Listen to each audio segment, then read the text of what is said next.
Greetings.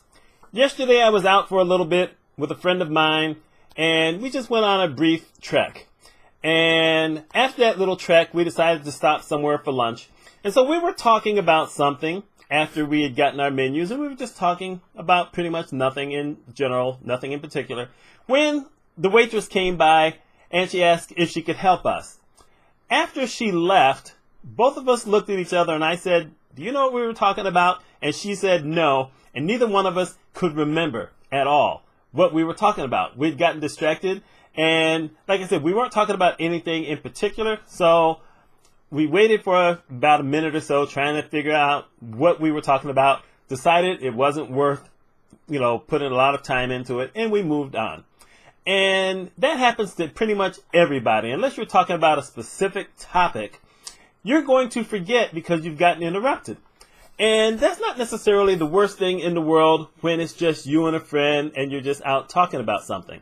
But if you're at work or if you're in a position of leadership, that could really be kind of irritating, especially because most of the time, at least you're hoping most of the time, when you're in those kind of conversations, it could be even in a meeting, if you get distracted, you can't remember what you were talking about, and the person you were talking to can't remember because you've been interrupted by someone else who's part of the business, then things just kind of go awry. So I thought about it and I said, I actually do have some techniques that I go through. A lot of them here in the house because I'm, work from home, and there are times where I get distracted of my own volition and I have to get back to what was I doing? What did I need to do? So I'm going to offer 4 tips for how to get your focus back after you've been distracted. So the first one is if you see someone coming, pause them before they can interrupt you. Now that used to happen to me in meetings. If I was having a meeting with one person in particular, and I would see someone coming because, I had a glass window in front of my office, which was not necessarily preferable, but that's just how it was. So I would see if someone was coming, and I would always stop them just by raising my hand. That one act helped me to remember everything that I was already talking about. And as I talk about number 2 and number 3, those were actually better, but just stopping someone means that they didn't interrupt me, they didn't just break into the conversation, and it gave me that moment to sit there and say, okay, let me memorize what I was talking about before I move on. So that's one way you can do it if you see someone coming your way. What if you don't have that luxury? Then number 2 on my list is work from notes. So if you're having a meeting, you should always have notes. If you don't have notes in a meeting, then you're just there for a big conversation. You're not going to get anything done anyway. But if you're having a meeting with someone in particular, you should always either start with notes or you should be taking notes as you go along. And either one of those ways now gives you an opportunity so that if you get distracted by something, you can either look back at it and say, okay, this is I now can read everywhere. I know what we were talking about. Or hopefully you'll do what I'm going to use at number 3, which is you tick off things on your notes as you go along. So if you're ticking things off, there's no way you can not remember where you were because you've ticked it off. Now, one of the other things you can do with notes is you take notes during a meeting.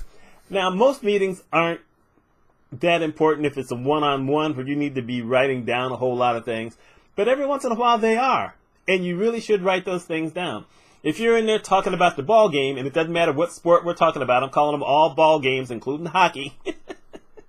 But if you're, talking about something that could have a business, something for business that you have to, worry about, then you should probably think about taking notes so that when you get back to your office or when the other person leaves your office, you now know, okay, this is what I have to address. And number 4, work backward through your processes. This is something that I actually do on my own when I'm in the house. It doesn't necessarily work if there's someone else here that I'm talking to, but if I'm in the house, because I'm here alone or with my mother a lot of times, and something will hit my mind and I may jump up and go do it, and then I come back and say, oh goodness, what was I doing?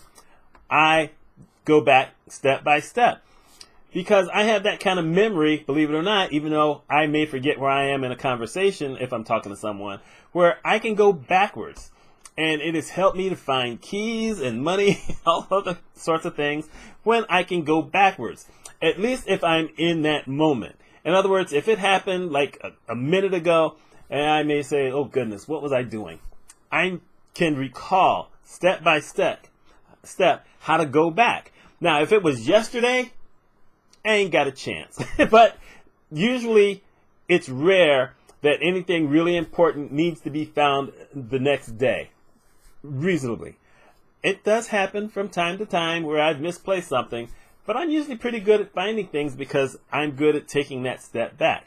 Most people can remember that. You may not remember what you had for lunch, but usually you can say, okay, wait, I know I came from blank. Let me go start that way. Let me walk backwards. And truth of the matter is that just by going back to that routine, you may remember something that you didn't have in that routine. Your mind may say, wait a minute, no, I actually did this one other thing. And that usually will get you back to where you can now focus again on what it was you were doing and what you were talking about.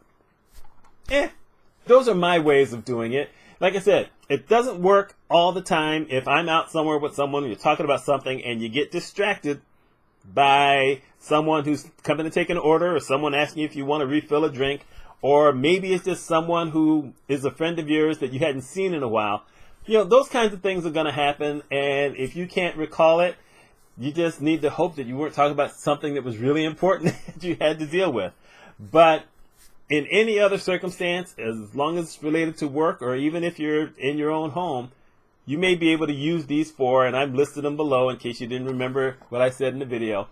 You can use these 4 techniques to try to help you regain your focus and get back to what you needed to do, because we all get distracted. Anyway, let me know your thoughts. My name is Mitch Mitchell. I hope you have a wonderful day.